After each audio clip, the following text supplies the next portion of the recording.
2016 সালের 15 এপ্রিল ম্যানহাটনের একটি ফেডারেল জুরি সঙ্গীত শিল্পের যে রায় দিয়েছে তার সঙ্গীত শিল্প গোটা 16 বছর ধরে আতঙ্কের সঙ্গে অপেক্ষা করছিল। রায়টি হলো লাইভ নেশন এবং সেকেন্ড মাস্টার একটি অবৈধ একচেটিয়া ব্যবসা করে চলেছে এবং এটিকে তারা মোনোপলি হিসেবে শনাক্ত করেছেন। তার পাশাপাশি এই একচেটিয়া অবস্থান ব্যবহার করে ভক্তদের কাছ থেকে প্রায় প্রতিটি টিকিটে অতিরিক্ত মূল্য আদায় করেছে বলে তারা জানান। কিন্তু যে অংশটি প্রায় কেউই আশা করেনি সেটা হচ্ছে গিয়ে যে যুক্তরাষ্ট্র সরকার অর্থাৎ এই বিচার বিভাগ ডিপার্টমেন্ট অফ জাস্টিস যারা এই মামলা দায়ের করে কোম্পানিটিকে ভেঙে দেওয়ার প্রতিশ্রুতি দিয়েছিল তারা বিচার চলাকালীন আর আদালতে ছিলেনই না। আর বিচার শুরুর এক সপ্তাহ পরেই ডিওজে আপোস করে সরে পড়ে। শেষ পর্যন্ত লড়াই চালিয়ে জয়ী হয় 33টি অঙ্গরাজ্য এবং কলম্বিয়া। এবং যেভাবে আমরা এখানে এসে পৌঁছেছি সেটার যদি আমি একটুখানি পুনর্বিবরণ আপনাদের সঙ্গে আলোচনা করি, সরকার যে একীভূতকরণকে অনুমোদন দিয়েছিল, কোম্পানি যে সম্মতি আদেশ ভঙ্গ করেছিল, টেইলর সুইফটের প্রি সেল যা ইন্টারনেটে ভীষণভাবে জনপ্রিয়, আধুনিক সঙ্গীতের ইতিহাসে সবচেয়ে বড় অ্যান্টি ট্রাস্ট মামলা এবং সম্ভবত হোয়াইট হাউসের প্রভাব নিয়ে বাছাইয়ের মুখে থাকা একটা গুরুত্বপূর্ণ আপোষ এবং প্রত্যেকটি বিবরণ আমরা আপনাদের সঙ্গে আলোচনা করব। এই একচেটিয়া মামলাটিকে বুঝতে হলে আপনাদের ফিরে যেতে হবে 2010 সালের 25শে জানুয়ারিতে। সেদিন মার্কিন যুক্তরাষ্ট্রের বিচার বিভাগ বিশ্বের সবচেয়ে বড় কনসার্ট প্রমোটার লাইভ নেশন এবং বিশ্বের সবচেয়ে বড় টিকেটিং কোম্পানি টিকেট মাস্টারের একীভূতকরণকে অনুমোদন দিয়েছিল এবং ডিপার্টমেন্ট অফ জাস্টিস এই ঝুঁকিগুলো জানতো, তাই তারা শর্ত আরোপ করেছিল যেটা ছিল একটি সম্মতি আদেশ বা একটি কনসেন্ট ডিগ্রি। টিকেট মাস্টারকে তার ফ্যাসি অনলাইন টিকেটিং প্ল্যাটফর্ম কমকেয়ার এর কাছে বিক্রি করে দিতে হয়েছিল এবং টিকেটিং সফটওয়্যারের প্রতিদ্বন্দ্বী AEG-কে লাইসেন্স দিতে হয়েছিল যাতে একটি সত্যিকারের প্রতিযোগী তৈরি হতে পারে এবং একীভূত কোম্পানিকে নিষিদ্ধ করা হয়েছিল যেন তারা এই সমস্ত ভেন্যুগুলোর বিরুদ্ধে প্রতিশোধমূলক ব্যবস্থা না নেয় যারা প্রতিযোগী টিকেটিং সেবা বেছে নিয়েছে এবং তাদের কনসার্টকে প্রতিযোগিতা বিরোধীভাবে যেন জুড়ে দেওয়া না হয়। অ্যান্টি-ট্রাস্ট প্রধান ক্রিস্টিন ভার্নি প্রতিশ্রুতি দিয়েছিলেন যে এই প্রতিকার ব্যবস্থা প্রাথমিক টিকেটিং সেবায় শক্তিশালী প্রতিযোগিতা প্রচার করবে এবং সম্মতি আদেশটি চলেছিল 10 বছর আর সরকারের নিজস্ব স্বীকারোক্তি অনুসারে এটা ব্যর্থ হয়েছিল।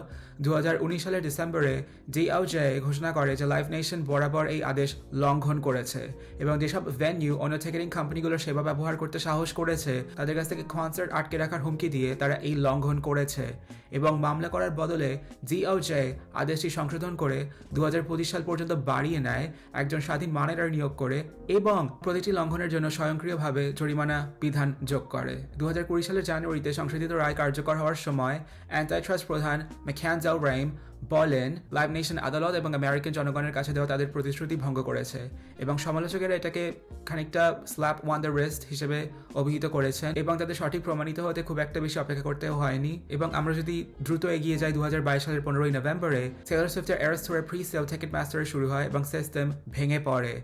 টিকেট মাস্টারের নিজস্ব স্বীকারোক্তি অনুসারে এই সাইটটিতে 350 কোটি সিস্টেম রিকোয়েস্ট আসে যা আগে সর্বোচ্চ রেকর্ডের 4 গুণ বেশি এবং 35 মিলিয়ন ভক্ত ভেরিফাইড ফ্যানের জন্য আগে থেকে নিবন্ধন করেছিলেন এবং প্রায় 1,40,00,000 মানুষ বাট সহ সবাই এই ওয়েবসাইটে ঢুকে পড়ে। 2 দিন পর টিকেট মাস্টার সাধারণ পাবলিক সেল পুরোপুরি বাতিল করে দেয় এবং কারণ হিসেবে তারা বলে যে যথেষ্ট টিকিট আর অবশিষ্ট নেই। আর কোম্পানিটি টেইলর এবং তার সমস্ত ভক্তদের কাছে প্রকাশ্যে ক্ষমা চায় এবং টেইলর সুইফট নিজে বলেন এটা ছিল যন্ত্রণাদায়ক এবং তিনি আরও যোগ করেন আমরা তাদের একাধিকবার জিজ্ঞাসা করেছিলাম যে তারা এত বড় চাহিদা সামলাতে পারবে কিনা আর তারা আমাদের আশ্বস্ত করেছিল যে তারা এটা করতে পারবে। রাজনৈতিক প্রতিক্রিয়া ছিল খানিকটা তাৎক্ষণিক। টেনেসি এবং পেনসিলভেনিয়ার অ্যাটর্নি জেনারেলরা সাথে সাথেই তদন্ত শুরু করেন এবং নিউ ইয়র্ক টাইমস জানায় এই বিপর্যয়ের আগেই ডিওজে একটি অ্যান্টি-ট্রাস্ট তদন্ত শুরু করেছিল।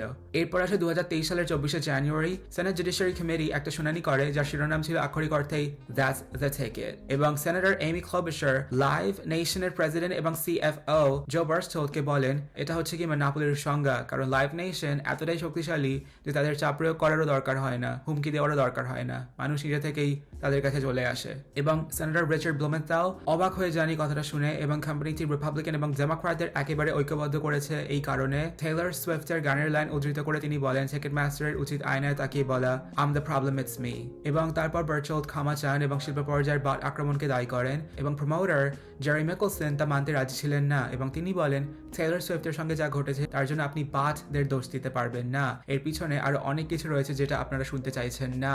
এদিকে টিকেট ফি নিয়ে চলা একটা ব্যক্তিগত শ্রেণীগত মামলায় হেকম্যান বনাম লাইভ নেশন নবম সার্কিট আদালত 2024 সালের অক্টোবরে রায় দেয় ভক্তদের একটি নতুন গণসালিসি বা ম্যাস আরবিট্রেশন ব্যবস্থায় বাধ্য করার লাইভ নেশনের চেষ্টা ছিল অযৌক্তিক এবং অগ্রহণযোগ্য এবং জাজ উইলিয়াম ফ্লেচার লিখেছেন এই পরিকল্পনায় প্রক্রিয়াগত অযৌক্তিক চরম মাত্রা দেখা গিয়েছে, যা সাধারণভাবে 18 চুক্তির মামলার চেয়ে অনেক বেশি, এবং এর নিয়মগুলো অভ্যন্তরীণভাবে সামঞ্জস্যপূর্ণ, খারাপভাবে লেখা এবং ছাইপাওতে ভরপুর। 2024 সালের 23 মে যুক্তরাষ্ট্রের বিচার বিভাগ দক্ষিণ নিউ ইয়র্ক জেলা আদালতে United states versus live nation entertainment মামলা দায়ের করে, কেস নাম্বার 124 CV 03973, যা জাজ অরুণ সুব্রমণিয়ানের এখতিয়ারে দেওয়া হয়। 29টি অঙ্গরাজ্য এবং ডিস্ট্রিক্ট অফ কলম্বিয়া সহ অভিযোগকারী হিসেবে যোগদান করে এখানে, এবং লাল রাজ্য ও নীল রাজ্য উভয়, ক্যালিফোর্নিয়া এবং নিউ ইয়র্ক থেকে শুরু করে টেক্সাস, ফ্লোরিডা এবং ওয়াইওমিং পর্যন্ত সবাই সেখানে উপস্থিত ছিল। এবং সেই অগস্ট মাসে আরও 10টি অঙ্গরাজ্য যোগ দেয়: Indiana, Iowa, Kansas, Louisiana, Mississippi, Nebraska, New Mexico, South Dakota, Utah এবং ভারমন্ট। ফলে মোট হয়ে যায় 33টি অঙ্গরাজ্য এবং ডিস্ট্রিক্ট অফ কলম্বিয়া। অভিযোগপত্রে লাইভ নেশনকে আজকের আমেরিকার প্রায় সব লাইভ মিউজিকের গেটকিপার বা দ্বাররক্ষী হিসেবে উল্লেখ করা হয়েছে। তারা বড় কনসার্ট ভেন্যুতে প্রাথমিক টিকেটিং এর প্রায় 80% বা তারও বেশি নিয়ন্ত্রণ করে, এবং বড় কনসার্ট প্রমোশনের প্রায় 60% এবং বড় অ্যাম্ফিথিয়েটারের 60%-এরও বেশি নিয়ন্ত্রণে রেখেছে। এবং এটাতে একটা অবৈধ ফ্লাইওয়েল ব্যবস্থার অভিযোগ তোলা হয়, এবং প্রমোশন ব্যবহার করে শিল্পীদের আটকে রাখা, শিল্পীদের দিয়ে ভেন্যুগুলোকে আটকে রাখা, এবং ভেন্যুগুলোকে দিয়ে টিকিট মাস্টারের একচেটিয়া চুক্তিতে আবদ্ধ করা, যা বড় ভেন্যুগুলোর টিকিট বিক্রির 75%-এরও বেশি খাবার করে। এই ব্যাপারগুলো নিয়ে আলোচনা করা হয়েছিল, এবং এতে লাইভ নেশনকে অভিযুক্ত করা হয় যে তারা সিট গিগ এর মতো প্রতিদ্বন্দ্বীদের সঙ্গে যোগাযোগ করা ভেন্যুগুলোর বিরুদ্ধে প্রতিশোধমূলক ব্যবস্থা নিয়েছে, এবং ওক ভিউ গ্রুপের সঙ্গে একটা অবৈধ চুক্তি করেছে, যা কোম্পানির বাহ্যিকভাবে প্রতিযোগী পরিচিত হলেও অভ্যন্তরীণ নথিতে নিজেদেরকে লাইভ নেশনের হাতুড়ি বলে বর্ণনা করেছে তারা। এবং অ্যাটর্নি জেনারেল মেরিক গার্ল্যান্ড স্পষ্টভাবে বলেন, আমরা অভিযোগ করছি যে লাইভ নেশন অনেকদিন ধরে যুক্তরাষ্ট্রের লাইভ কনসার্ট শিল্পের বিভিন্ন বাজার অবৈধভাবে একচেটিয়া করে রেখেছে, এবং এখন এটাকে ভেঙে দেবার সময় এসেছে। অ্যান্টি ট্রাস্ট প্রধান জনাথন ক্যান্টার বলেন, ভক্তদের আর টিকিট মাস্টারদের ট্যাক্স নামে যাকে তিনি অভিহিত করছেন তার তা দিতে বাধ্য হওয়া উচিত নয়। প্রতিকার হিসেবে তারা টিকিট মাস্টারকে আলাদা করে দেওয়ার দাবি করেন, এবং এই একই দিন লাইভ নেশনের শীর্ষ আইনজীবী জ্যান ওয়াল পাল্টা জবাব দেন, লাইভ নেশন ও টিকিট মাস্টার মোনোপলি ক্ষমতা ধরে রেখেছে এবং এটা সম্পূর্ণভাবে অযৌক্তিক। তিনি যুক্তি দেন, শিল্পীরাই টিকিটের দাম নির্ধারণ করেন এবং ভেন্যুগুলোই বেশিরভাগ ফি নিয়ে নেয়। লাইভ নেশন ছাইং অভিযোগ এবং অঙ্গরাজ্যগুলোর ক্ষতিপূরণ দাবি খারিজ করার আবেদন করে, এবং 2025 সালের 14 মার্চ জাজ সুব্রমণিয়ান গোটা আবেদনটাকে খারিজ করে দেন, এবং তিনি লেখেন, যদি শিল্পীদের লাইভ নেশনের অ্যাম্ফিথিয়েটারের অ্যাক্সেস পেতে হলে তাদের লাইভ নেশনকে প্রমোটার হিসেবে ব্যবহার করতে বাধ্য করা হয়, তাহলে অভিযোগকারীদের একটা বৈধ ছাইং দাবি থাকতে পারে। এবং এছাড়াও একচেটিয়া অতিরিক্ত মূল্যের কারণে ভোক্তারা স্বীকৃত ক্ষতির শিকারও হন বলে তিনি উল্লেখ করেন। এবং 2025 সালের নভেম্বর মাসে লাইভ নেশন পুরো মামলার উপর সারাংশ রায়ের বা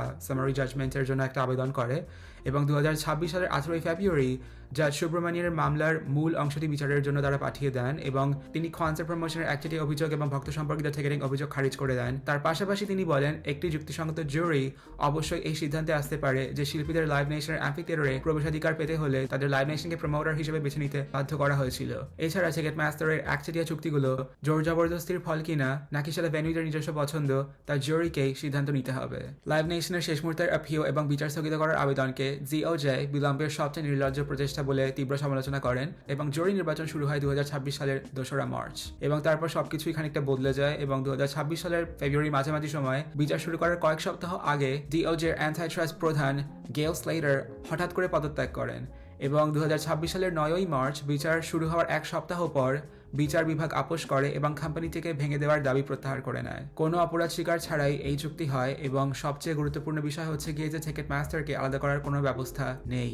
এবং মাত্র 6টি অঙ্গরাজ্য টাকা নিয়েছে: আর্কানসা, আয়োয়া, মিসিসিপি, নেব্রাস্কা, ওকলাহোমা এবং সাউথ ডাকোটা, এবং বাকিরাই প্রস্তাব প্রত্যাখ্যান করেছে। এবং অ্যারিজোনার অ্যাটর্নি জেনারেল বলেন, এই চুক্তি অ্যারিজোনার ভোক্তাদের ক্ষতি যথাযথভাবে মেরামত করে না, এবং ন্যাশনাল ইন্ডিপেন্ডেন্ট ভেন্যু অ্যাসোসিয়েশন উল্লেখ করেন যে এই অঙ্ক লাইভ নেশনের মাত্র 4 দিনের রাজস্বের সমান। এবং তারপর জাজ সুব্রমণিয়ান আপোষ আলোচনার নির্দেশ দেন, এবং আপোষ আলোচনা ব্যর্থ হওয়ার পরে 33টি অঙ্গরাজ্য এবং কলম্বিয়া সরকার ছাড়াই বিচার চালিয়ে যায়, এবং 6 সপ্তাহব্যাপী সাক্ষ্য গ্রহণ চলে, যেখানে সিইও মাইকেল রাপিনো নিজেও সাক্ষ্য দেন। 2026 সালের 15 এপ্রিল জুরি লাইভ নেশন এবং টিকিট মাস্টারকে সব অভিযোগে দায়ী করে: প্রাথমিক টিকেটিংয়ের একচেটিয়াকরণ, বড় অ্যাম্ফিথিয়েটারের একচেটিয়াকরণ এবং অবৈধ মোনোপলির ক্ষেত্রে তাদেরকে দায়ী করা হয়। এবং জুরি দেখতে পায় যে ভক্তদের প্রতিটি টিকিটে $1 এবং 72 সেন্ট অতিরিক্ত চার্জ করা হয়েছে, এবং এই ক্ষতিপূরণ 3 গুণ হলে কয়েকশো কোটি ডলারে পৌঁছাতে পারে তাদের মতামত অনুসারে। ক্যালিফোর্নিয়ার অ্যাটর্নি জেনারেল রব বান্থা এই ব্যাপারটাকে শিল্পী, ভক্ত এবং তাদের সমর্থনকারী ভেন্যুগুলোর জন্য ঐতিহাসিক এবং অসাধারণ বিজয় বলে অভিহিত করেন, করেন এবং লাইভ নেশনের প্রতিক্রিয়া ছিল যে জুরির রায় এই বিষয়ে শেষ কথা নয়। এবং এখন ফিরে আসি যে এই জুলাইয়ের মাঝামাঝি সময় পর্যন্ত 2026 সালে পরিস্থিতি কোথায় এসে দাঁড়িয়েছে। তিনটি লড়াই সমান্তরালভাবে চলছে এই মুহূর্তে। প্রথমত লাইভ নেশন রায়টি মুছে ফেলার চেষ্টা করছে এবং জুন মাসে দাখিল করা পোস্ট ট্রায়াল আবেদনে তারা অঙ্গরাজ্যগুলোর ক্ষতিপূরণ মাদকে আক্রমণ করেছে এবং তারা জানিয়েছে যে জুরিদের জন্য তৈরি করা আবেগীয় যুক্তি দিয়ে জয়লাভ করেছে তারা।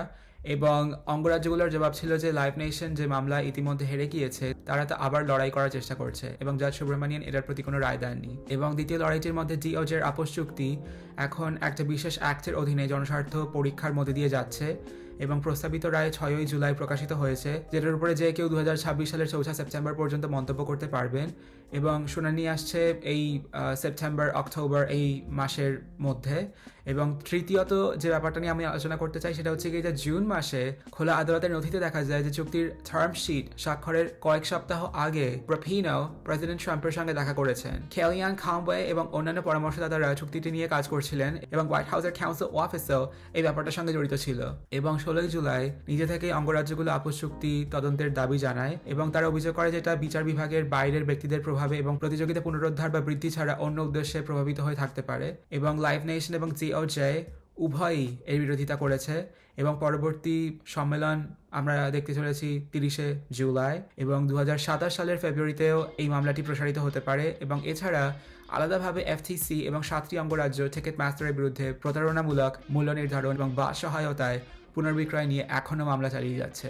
16 বছর আগে সরকার এই কোম্পানিটিকে গঠন করতে দিয়েছিল একটি প্রতিশ্রুতির ভিত্তিতে এবং এখন একটি জুরি রায় দিয়েছে যে সেই প্রতিশ্রুতি ভঙ্গ করা হয়েছে এবং প্রতিকার হিসেবে কোম্পানি ভেঙে দেওয়া হবে, ফি ক্যাপ করা হবে নাকি হোয়াইট হাউসের ছায়ায় স্বাক্ষরিত একটি আপোষ চুক্তি সেই সিদ্ধান্ত নেওয়া হবে। এবং আমরা আরও আলোচনা করবো এই ব্যাপারটাকে নিয়ে 30 জুলাই এর পরে।